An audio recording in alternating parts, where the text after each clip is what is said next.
Today, I am thrilled to be joined by filmmaker Paul Feig, who has graciously agreed to come on and talk to us about his career, talk to us about the new HBO Max series Love Life. Paul, thank you so much for joining us. I really appreciate it. Thanks, Adam. Please excuse the equipment in the background. We're doing a virtual premiere tomorrow for Love Life, and I'm bartending in one of the party rooms. And so they set all these lights up. So I apologize. It looks like I'm on like one of those bad Entertainment Tonight sets where they pretend it looks like a showbiz thing. So excuse the C-stands. Well, I was going to say, you have quite a bit of practice at live broadcast now with your quarantine cocktail hour, which is tons of fun. Oh, thanks. Yeah, I really have fun doing that. It's 15 minutes of lunacy, but we raise money for charity too, so that's good. For sure. Well, kind of to start off, I wanted to ask you. I mean, I know you started as an actor, and you had memorable roles in films like Heavyweights, which I think you were kind of everyone's ideal camp counselor in that film, which I think is a very fun movie. But I'm curious when you kind of made the shift to wanting, and I know you made some films in college, but when did you realize you wanted to be a filmmaker? When did you realize you wanted to write and direct? Well, it was actually when I was a kid.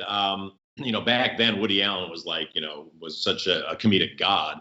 And I remember like just seeing his movies and going like, wow, he actually writes, directs, and stars in the movies. And so that was my goal. I really wanted to kind of do it all. And that's one of the reasons why I went to film school. I went to USC Film School to learn how to do that, both as an actor and as a writer and director, and tried to do it for a while. I mean, after film school, I had a career as an actor. I was on a lot of different TV series as like the 6th or 7th lead, and all those shows would kind of get canceled after the first season. But I was always palling around with the directors and the writers and trying to get in with them as opposed to the actors and just learn how they did it. And so finally I did a show called Sabrina the Teenage Witch. I was a regular on that for the first season. And I took my money from that and I made my first film that I wrote, directed, and starred in, called Life Sold Separately, that's never been released. I still have it in my house. Someday we'll put it out, I guess. It's not that good, but it showed me both that I think I preferred to just be behind the camera and direct other actors as opposed to trying to control myself in the movie, because once you're doing that, it was fun. I really liked it, but there's also something about kind of, I don't know, you didn't have that third eye where you're kind of on the outside watching everything in minutia and going like, oh, I know how to make this better. And so that's when I kind of decided, you know what, maybe I don't need to be a performer. I'll do it, people ask me to, but I'll go behind the camera fully. And that was right around that time I created Freaks and Geeks.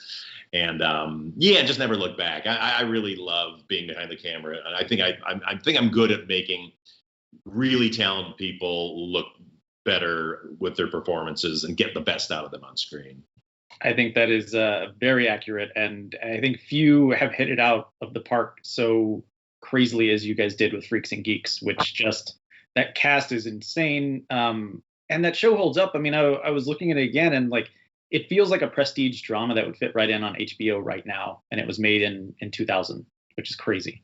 Yeah, I mean, I always hate the phrase ahead of your time because it sounds so erudite and self-aggrandizing. But we were ahead of our time just in formatting, I think, because, yeah, we kind of functioned as not an anthology by any means, but we just kind of faced each episode like it was a little independent film and put that amount of work and time into it.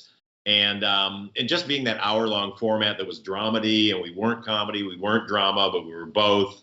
There wasn't a lot of that. I mean, I think Ally McBeal was sort of the only other show that was kind of playing in that world of like, you're laughing and then you're crying.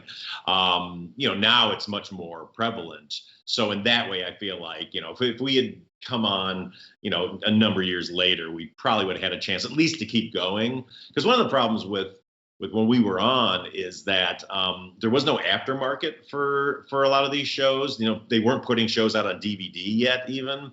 And so there was no chance, like if you didn't get, we got amazing reviews. I mean, I've never seen such good reviews for anything in my life. So we had all that. So we were prestige, but we weren't getting the ratings. But I think today, if you had those kind of reviews, even if you didn't get the ratings, you would at least kind of have a chance once your first run ended to catch up. Used to be on DVD, but now on streaming or, digital or whatever it is.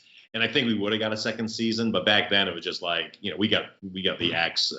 We hadn't even aired all our episodes. But fortunately, 4 years later, it took 4 years to get us to DVD.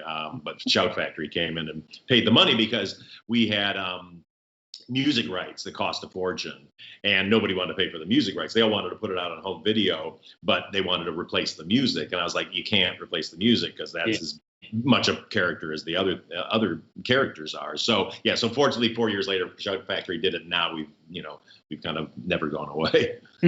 Well, I think that's one of the issues preventing it from being on streaming right now, right? Is the music costs so much money. I think so. Yeah. It's so funny. Like, I learned so much back then because I just assumed, you buy music and you have it. But, when you're on network TV, especially back then, you would kind of buy it for one or two uses and that was it. But then Shout Factory came and they paid what I thought they kind of cleared it all. But then I guess maybe that only works for DVDs and then it's different on streaming. So I don't know. Those rights issues just kill everything. Yeah. Well, I'm curious what the experience was like for you. I mean, this creative, and this is, one of your first big shows, and, the network is just, they're airing episodes out of order. They're asking you to give more victories, and it doesn't really make sense. What was the relationship with you and Judd at the time, and kind of the feeling that you were having as you were trying to put this great thing out, and it just kept getting kind of... Yeah. It felt like it was he and I against the world a little bit. Judd and I were stand-up comedians back from the late '80s together, and so we've been friends forever. So when I brought it to him, he had a deal at DreamWorks, and we decided to do it together. I wouldn't say we knew we were going to be in for a little bit of a rough ride, because I think we both were so convinced. Who wouldn't love the show? My whole thing was like, who wouldn't want to experience all the painful, embarrassing moments of their past in a safe, funny form, watching it on TV? And the answer was a lot of people did not want to. A lot of people got very uncomfortable from our show. But it's funny, people get very uncomfortable at stuff when they watch something the first time. And we had the exact same, not to jump forward, but we had the exact same experience on The Office. One of the episodes I directed was called Dinner Party, which now is, everybody says it's the best episode, it's their favorite episode of The Office ever. When that aired, people hated it. They hated it because it was so uncomfortable and it was so cringy and it made them so uncomfortable. They really, we got really mean, reviews on our message boards for The Office and stuff. People were like, I hate this episode, blah, blah, blah, blah. So Freaks and Geeks was kind of the same way. If you make people uncomfortable the first time they're watching it, they can't take it. It's like a lot of people, it's just overwhelming. Then once they've gotten used to it and you go back and watch it again, then you go, okay, I know it's coming. So then you can really enjoy it.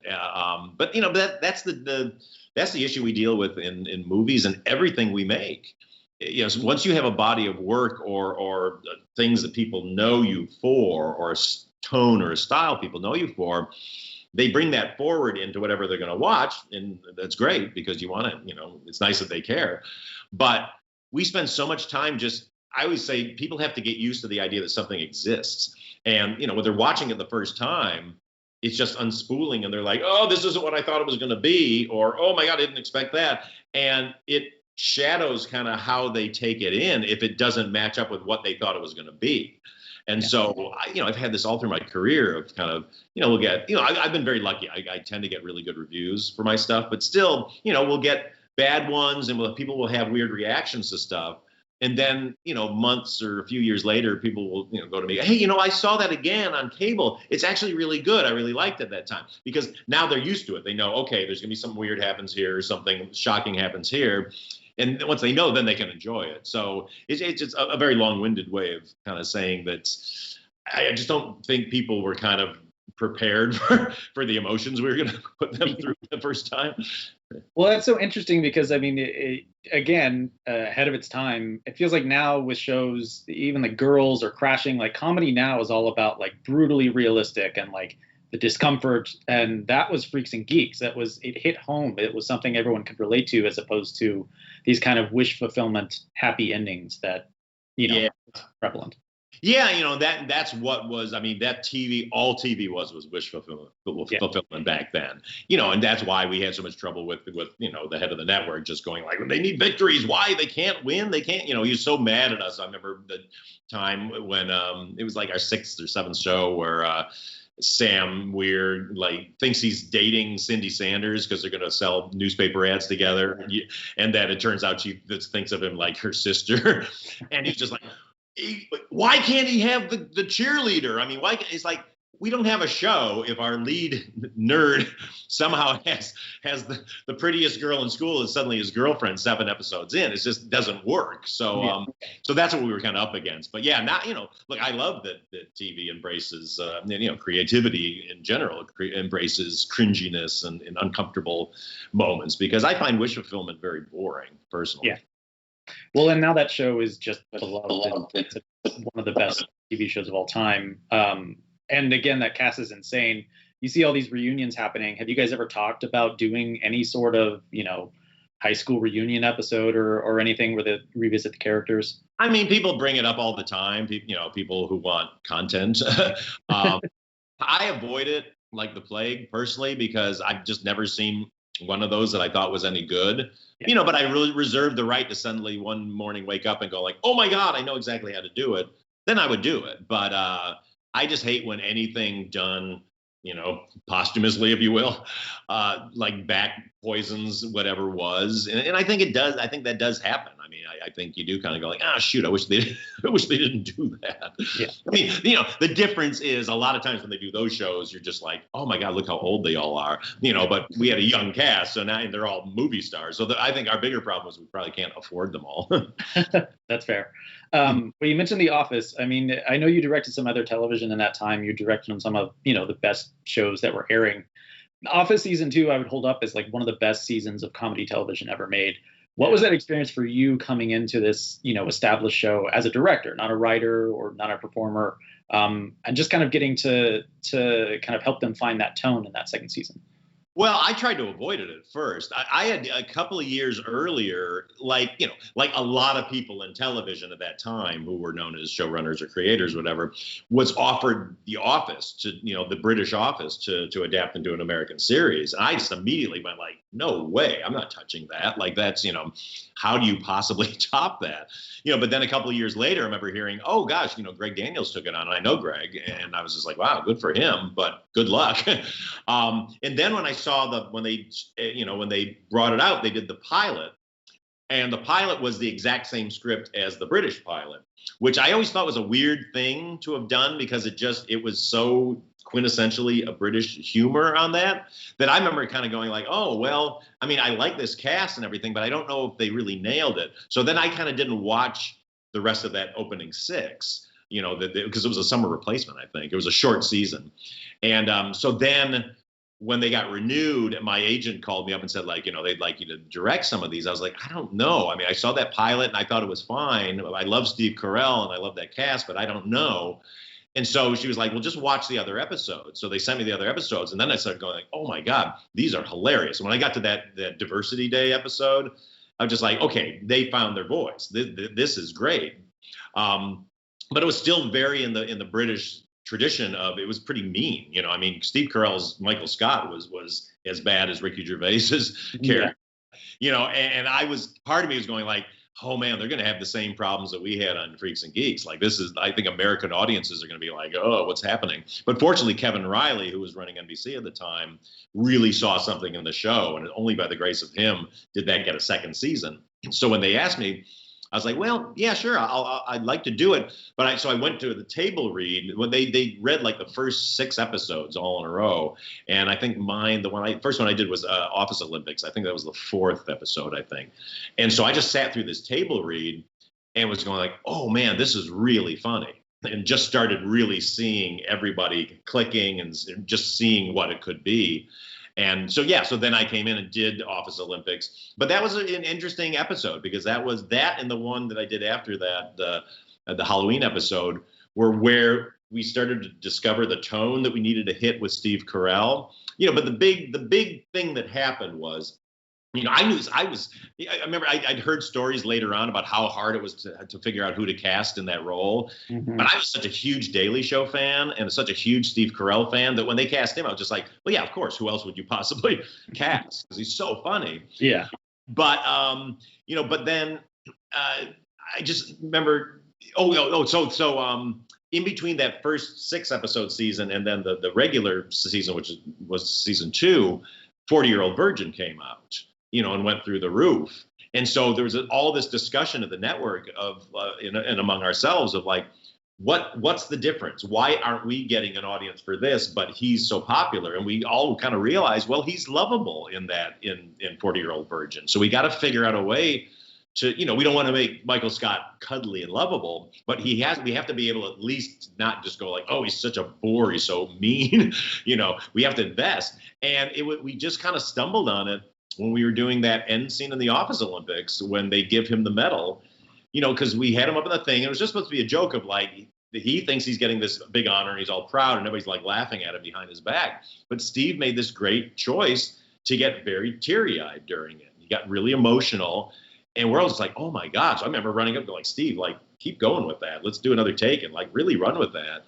And that was kind of this weird turning point where you couldn't even, it was harder to cut to people laughing at him because we're all going like, oh God, the poor guy.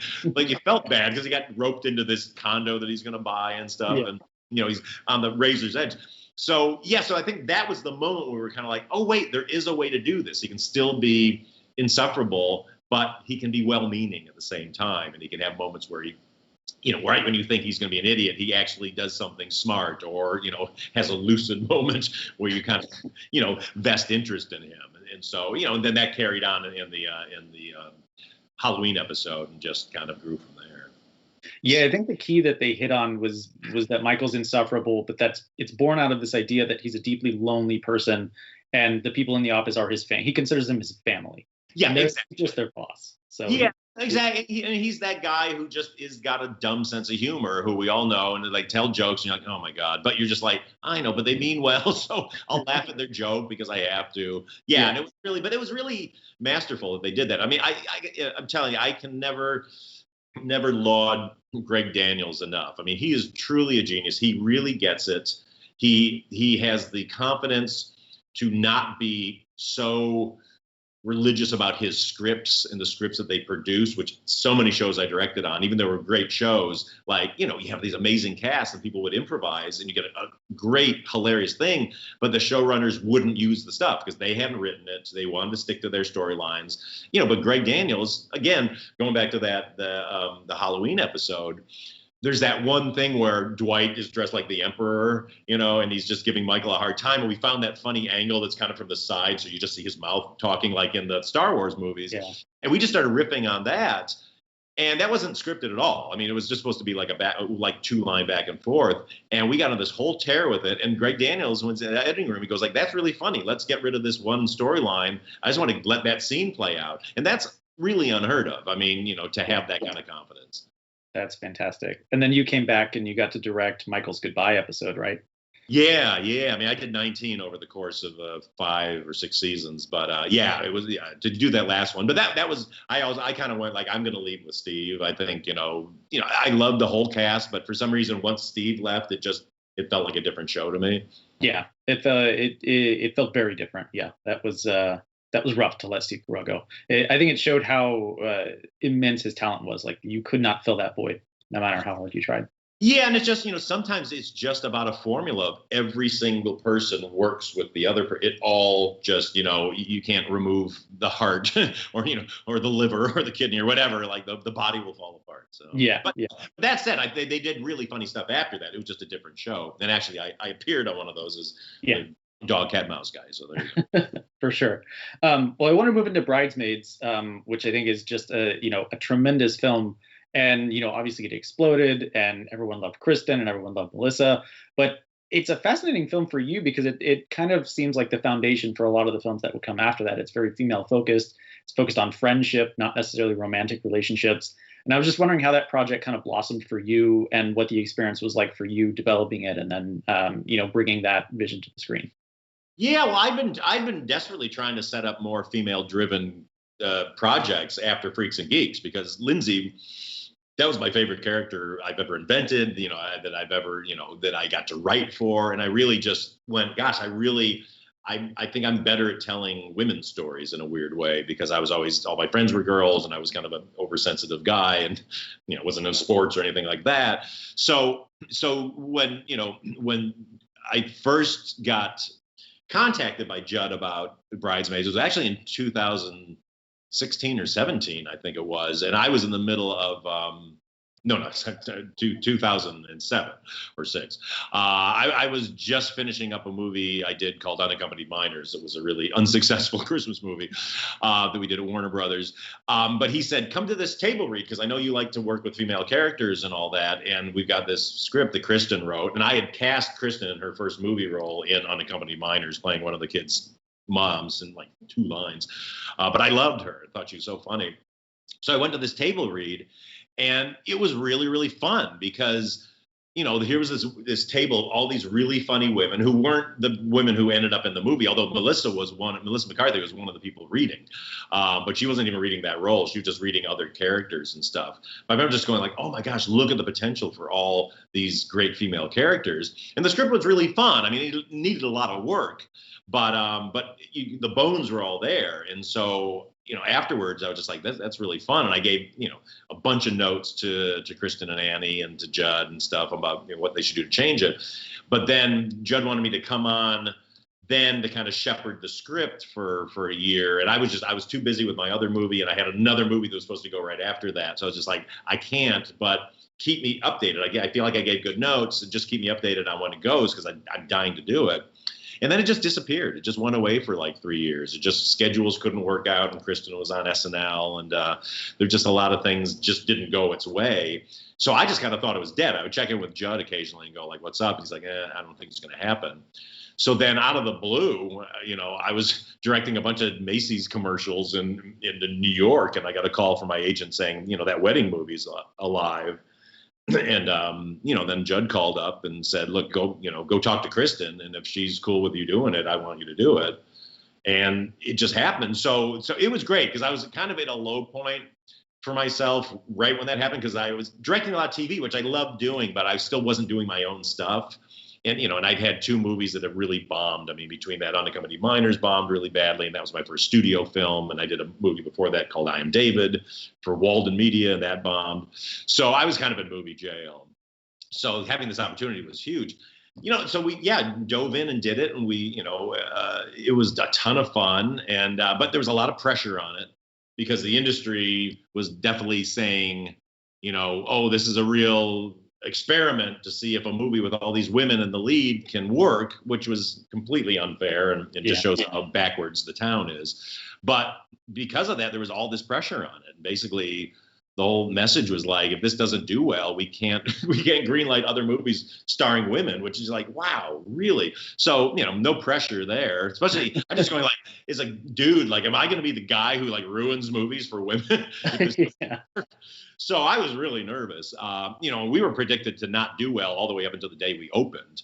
Because they did that was back when they kind of start those night before screenings, like 7 or 8 at night. But that was back when they were doing only midnight screenings. So the Thursday night, they did a midnight screening of a wedding movie, basically. So it didn't do that well. Mm-hmm. So we've been told forever that if we didn't make $20 million on our opening weekend, we would be considered a failure.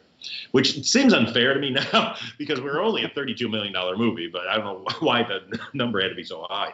Pardon me. But yeah, so I got a call that morning from my agent going like, it doesn't look good. Like the last night wasn't good. They're saying that the most is going to be 13 million for the weekend. I'm just like, oh God, strike 3 is what I always called this movie, because I'd be completely out of the business. But then throughout the course of the day, it just kind of kept creeping up, and I get a call like, well, it's going to be 15. Well, it's actually going to be 17. And then Melissa McCarthy and Ben, her husband, and my wife and I were having dinner on our back patio, because we're all neighbors, and I just started getting these texts of going like, it looks like it's going to be 20. It looks like it's going to be 21. It's going to be 23.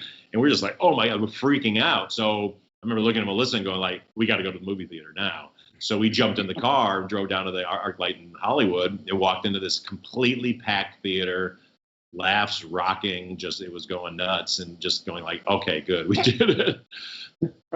That's amazing. And that movie still holds up tremendously well. And then obviously off that success, I imagine you have more opportunities.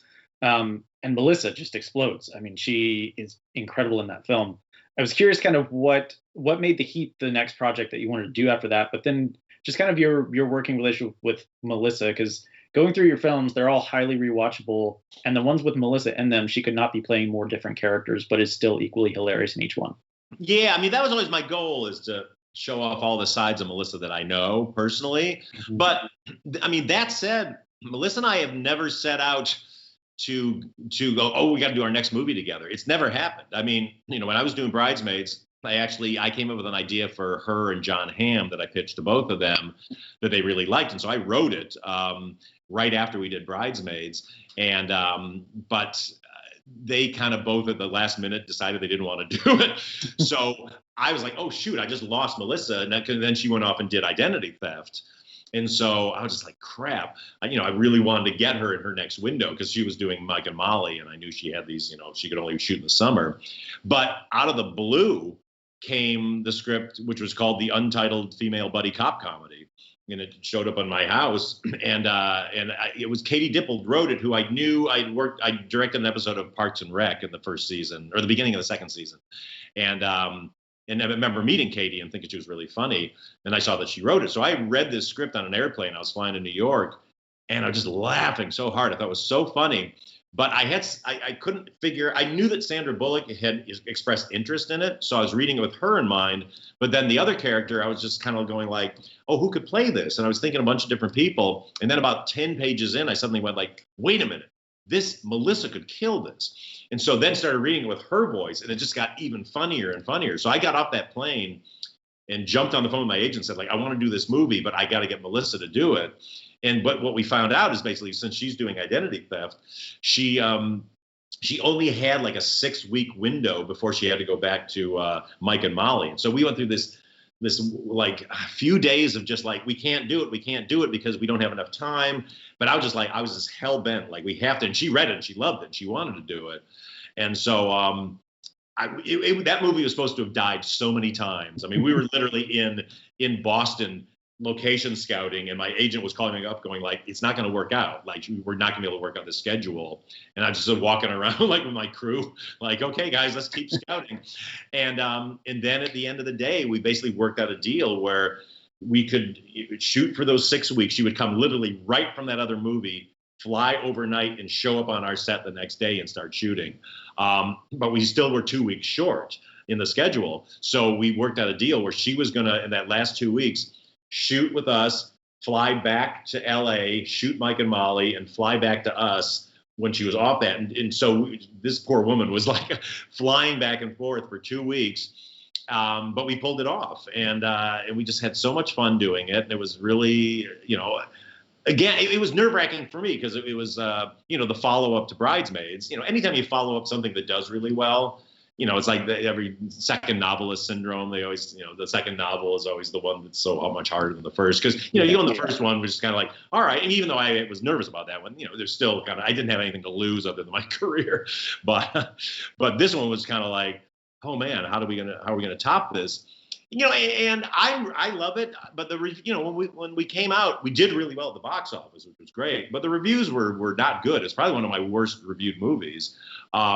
Again, because I think people were going like, oh, it's going to be Bridesmaids. They were expecting that.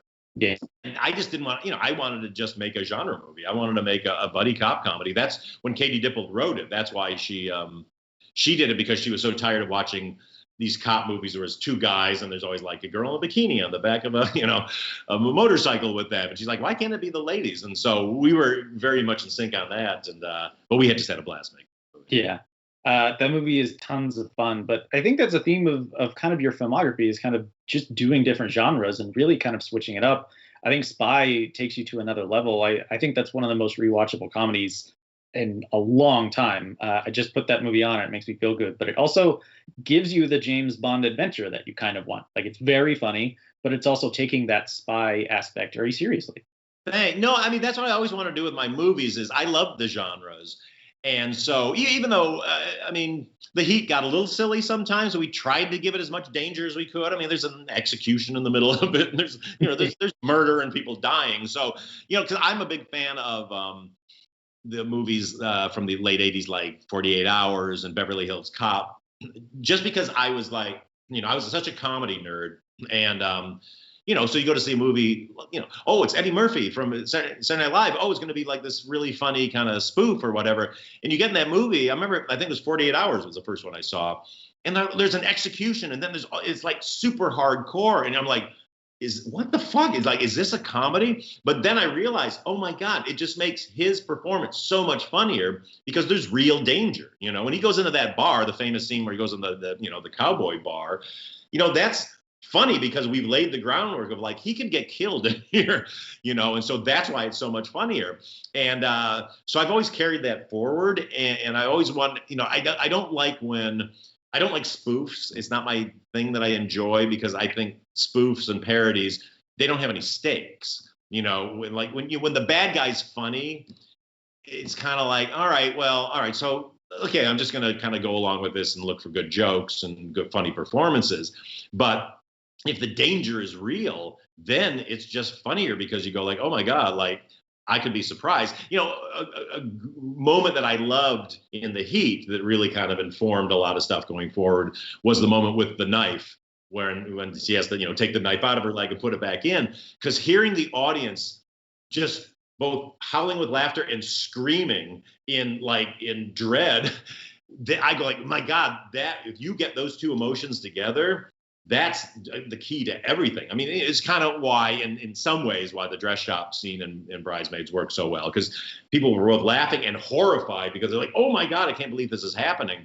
So that to me became real catnip.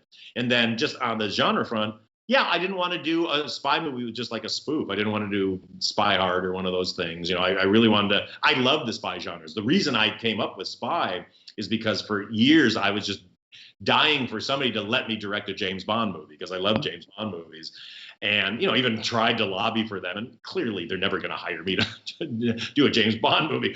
So it was kind of out of that where I was like, well, why don't I just create my own? And I love working with female characters, and then I had the idea for this character, which again, going back to my point about never looking to work with Melissa, I wrote it for somebody else because Melissa was busy on her show. So I was like, well, she's not going to be available, and I want to make this movie in the fall. So I wrote it for somebody else, and then they bailed out on it. And then I told Melissa about it, and she was like, can I read it? And then she loved it. So then it's like, okay, we pushed off production to let her finish her show. And did it. So but I appreciate that. I think of all my movies, that's probably my favorite one that I've done because it checks so many boxes of what I've always wanted to do in my career. Yeah. I really love Ghostbusters. I think a lot of people had a problem with that film in terms of it remaking something else. But what I liked about what you did with it is you weren't plug and playing like this is the female Egon, this is the female whatever of those characters. What was kind of your experience from your side of like making a Ghostbusters movie, which they have been trying to make for years? That's the thing. Yeah, I mean, I really loved it. I mean, all the stuff around it was horrible. All the internet furor and all the angry people and stuff. And I got a lot of it. I definitely got a lot of it. That was just people didn't want a reboot. They didn't want, and that was fine. I completely got that. It was just I've been sent the scripts when I was doing Spy of the one that was a sequel. And I thought it was really fun. Friends of mine from The Office wrote it, Lee and Jean. And it was really fun, but I just remember going like, Harold Ramis had just died, and I knew Bill Murray. All I'd heard was Bill Murray wasn't going to do it. So I was kind of like, I don't know, do we want to do a Ghostbusters with just only two of the original cast? And, then it was kind of them handing off their legacy to somebody else. And I just I couldn't kind of get my head around it. And so I turned it down a couple of times. But then Amy Pascal, when she was running Sony still, just kind of cornered me and was just like, why doesn't anybody want to do this? It's such a great idea. And so I was like, well, let me think about it. And that's when I just kind of like, okay, if I could kind of reboot this and start a new origin story, and I have all these funny women that I work with who I'm dying to kind of get into a super group, why don't I just make it them? Then they won't compete with the memory of Bill and Dan and Harold and Ernie. And so I just thought it was like the greatest idea and best way to avoid all the pitfalls. So when suddenly it became this big thing that was our big pitfall, I kind of couldn't compute, because everybody, oh, you social justice warrior and all this SJW shit, and it's just like, guys, look at my career. I work with funny women. Why would I not suddenly go like, oh, let me put all the funny women I know in this. I'm going to cast the funniest people I know. The funniest people I know are women. Yeah, so that was it.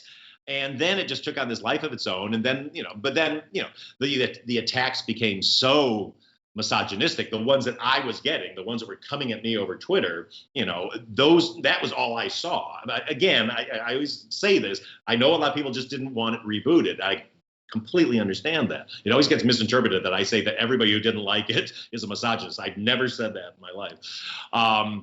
But, so that aside, it was a blast. I loved doing it. I mean, we had all these amazing concept artists and we were just coming up with all these cool ideas. And I'm such a gearhead. I just love I love sci-fi, gear sci-fi. That's why I like Star Wars over Star Trek. I just like stuff, And so we just had a blast doing that and putting it together. And it was hard, and there's a lot of pressure on it. There's stuff that we didn't get to do because it cost too much, and certain sequences that we just ran out of money as far as finishing the special effects on. That Times Square fight had a few extra beats that I wish we could have had in there, that with Leslie Jones, that were just really funny.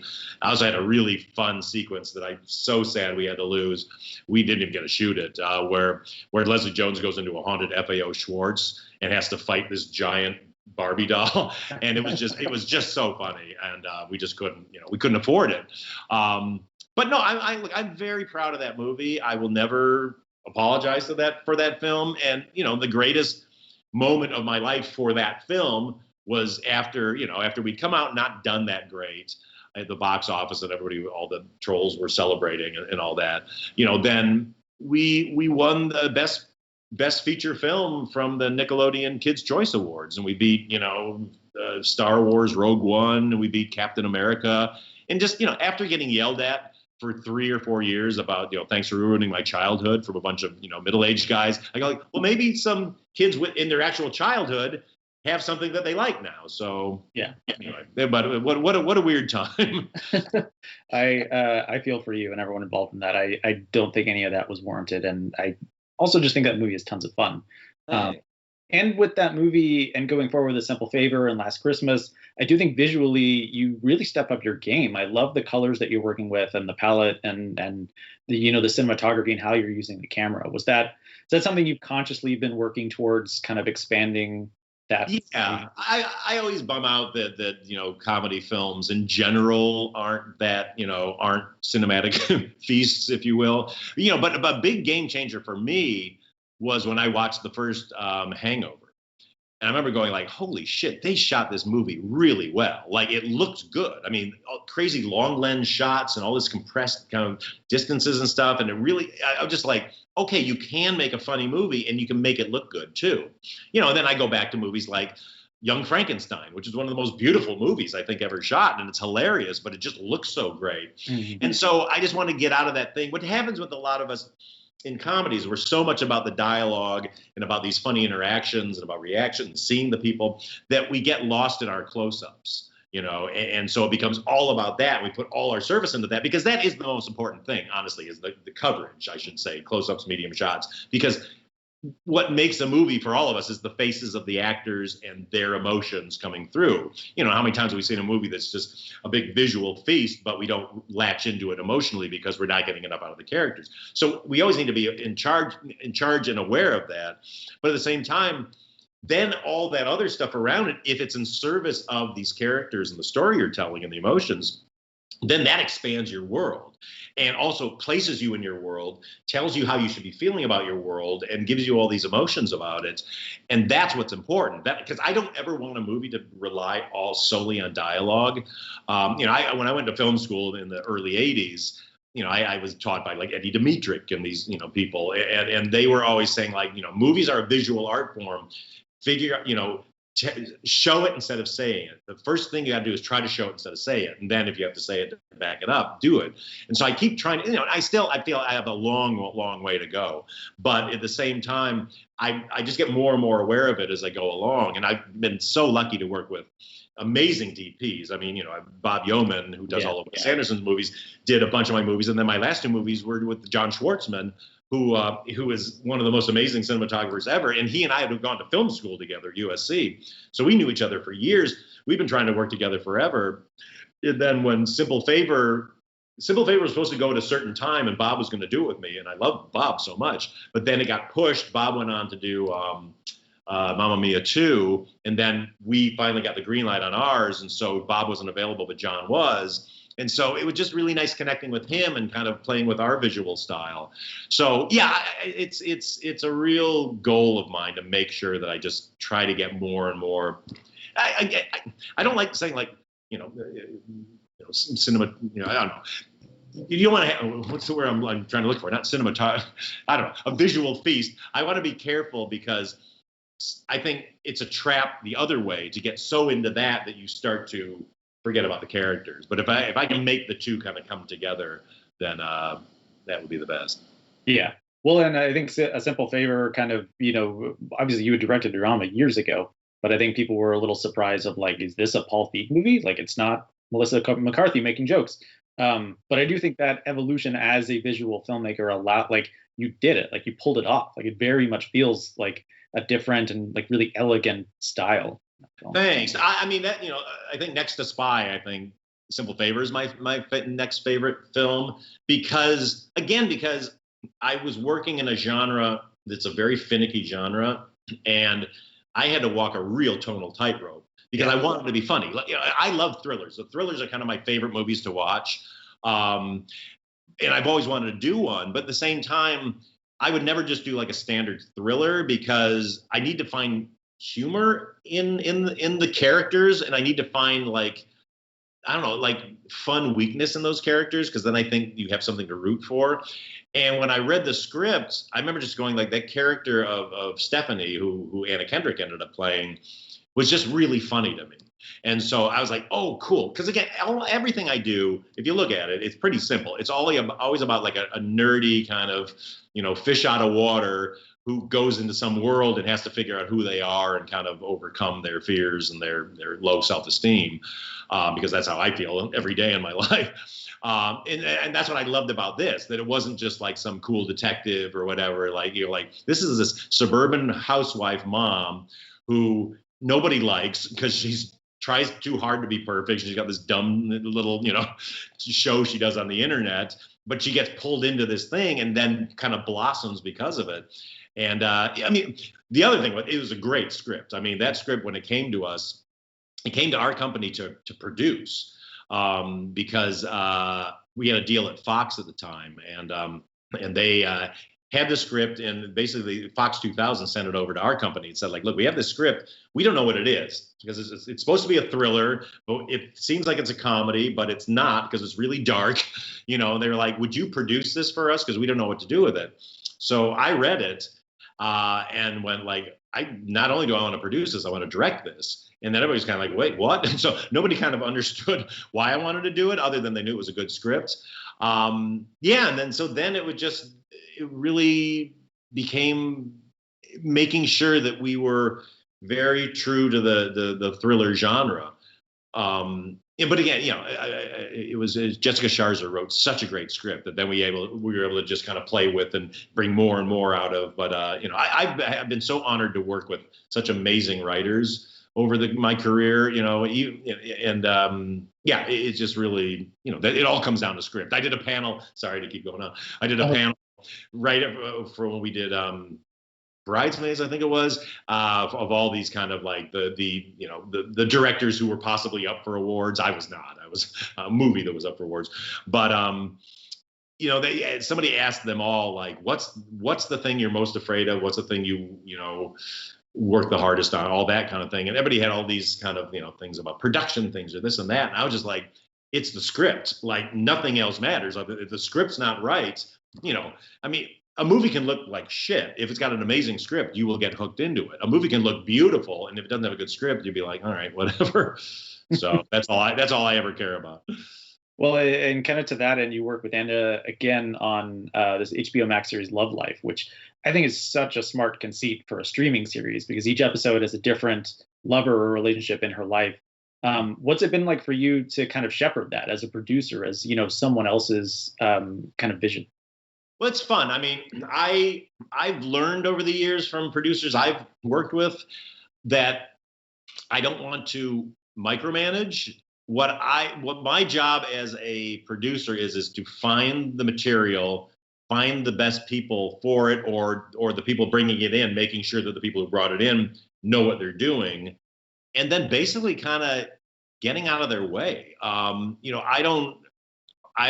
not a producer who's kind of like, all right, let's get in, like, micromanaging the script and all this. I just kind of go like, I've had so many times when like things are brought to me or we're in development or somebody writes something and I'm kind of like, I wouldn't have done it that way, but I think what you're doing is cool because it's your voice. And I never want to cut off somebody's voice. Like if I'm directing, I want it to be my voice. If I'm producing, I want to facilitate that person's voice, and so that was kind of what this was. And same with Zoe's Extraordinary Playlist that I produced, is like, we were brought amazing ideas. We made sure that the people that wanted to do it were great. We kind of gave them, shepherded them just in kind of like, here's what you need. Here's what we think, take it or leave it, but go and do your version of it. Because what I find so many times is, it's like when you get notes in this business and everybody, all writers, director, everybody in the business, we're all, anybody creative is like, oh, the notes, oh my God, they're gonna be so stupid. And notes can be really stupid and really aggravating. But what I've discovered over the years is like, it's not the note that's dumb. It's usually the person's solution that's dumb. And so I just want to be the producer who goes like, here's the things I think are wrong. Here's the things I don't understand. And I think that's the most important thing. I don't really even like to go like, I don't like this, or I think you're wrong about this. It's like, I don't get this. Because if I don't get something, it means most of the audience isn't going to get it either. That's a valid no. That's why I like to do test screenings. Like, if people go like, I didn't understand this, even though sometimes you're so frustrated, you're like, how do you not understand that? It's so clear. You go, well, they didn't understand it. So clearly there's a problem. They're not in my head. So that's the stuff I always kind of want to make sure of. And then obviously we want to make sure that things run smoothly, we stay on budget and all that. And then, then I like to get into the edit a little bit, but I don't even micromanage the edit. It's just kind of watching, going, oh, you should do this. Oh, I didn't like this, or maybe try this. And and just kind of, but it has to be this team effort. And, with Love Life, we had, Sam and Bridget, Sam Boyd and Bridget Bedard, who ran the show. They're really, really smart, and they just knew what they wanted to do. And then Dan Magnanti, who heads up TV in my company, he was on the set every day watching stuff. I was watching dailies, and I visited the set, a couple of times, but I didn't feel I needed to, and I was in post-production on Last Christmas anyway. But again, it's just kind of like, let these great people do what they do, and if you need a course correction or you need a note or to intervene in something, then you get in there. But let those voices ring, because I know my voice. I'm tired of my voice, sometimes, and and I keep it in my movies. But that's not why I produce things, is to try to make little versions of me. I don't want to do that. Yeah, that makes sense. Well, I think it's a really fascinating show, and I think it really draws you into the characters with that conceit of each episode, kind of dealing with a different relationship. Was that kind of the hook that really kind of sparked you to the material? Yeah, that was the hook that Sam originally brought to us when he pitched it to us, and I thought it was great because I like the idea of what's great about television versus movies is TV gives you the time to really explore depth in a way that you can kind of do puzzle pieces and leave breadcrumbs in one place and bring them forward into another thing. And that's what I like about this, because that to me is so much about what makes all of us into the people that we are. Relationships, you don't kind of hit, unless you're a lucky one who meets your sweetheart in high school and you marry them and you die, 80 years later. most of us, it's this slow attrition of kind of like, oh, I think I like this, and getting in like, oh, actually I don't, or that's not right for me. And, and something happens and how it affects you and how it makes you cautious or what makes you reckless. All those things kind of add up. And so I thought this is such a great way to tell a love story of one person. Because what I also like about it, I don't, you notice my movies, there's not a lot of romance in my movies. I'm not so hung up on kind of romantic comedies in as much as I am about what makes one person into a fully functioning person. And so that's what I like about this is even though it's her kind of looking for a relationship, it's about her trying to become a whole. And, and she has such a great relationship with the friends who are played by, like Zoe Chow and Peter Vack, and it's such a great cast. Then her mom, Hope Davis, and we've got Scoop McNairy is the boss. All these people kind of coming. Nick Thune is in an episode you haven't seen. It's fantastic. And it's just how does this all add up to making a person into who they are? And what I also loved about it is it's almost a bit of like a comedic murder mystery, if you will, because. Yeah. You don't know who she's going to end up with. So it could be somebody who she met in the first episode. It could be somebody she meets, way down the line. And we liked it in New York City too, because you're in a city where you will interact with people and you will run into people, whether you want to or not. And so it felt like a fun way to kind of go like, here's all the pieces, let's shuffle them up and then see what comes out the other side. And then, just the last thing I'll say on that is just Anna Kendrick is just so spectacular in it. She's just and she pitched a lot, she was involved as a producer, pitching a lot of ideas as far as things she'd been through in relationships and things she's observed. So it was a fun collaboration with everybody. I know you've been writing Dark Army. I know you probably can't say a lot about it, but I was kind of curious, like what the tone of that is, and if the success of Invisible Man has impacted that at all, or is it, just kind of full speed ahead? Well, I mean, I've done 2 drafts and I love it. It's one of my favorite scripts I've ever written. Universal's kind of they're not quite sure exactly what they're doing right now, because Invisible Man did really well on a very micro budget. Yeah. And my movie's a little more expensive than that. So I'm hoping to God we get to make it because I just absolutely love it. I'm so thrilled with it. I mean, tonally, it's I'm being very true to the traditional monster movie genre, not horror movie, monster movie. I love those movies of the 30s, the James Whale movies, Bride of Frankenstein. I still think is one of the greatest movies of all time. So I want that tone because those movies were very fun. I mean, they treated them seriously, but they were also having a lot of fun with them.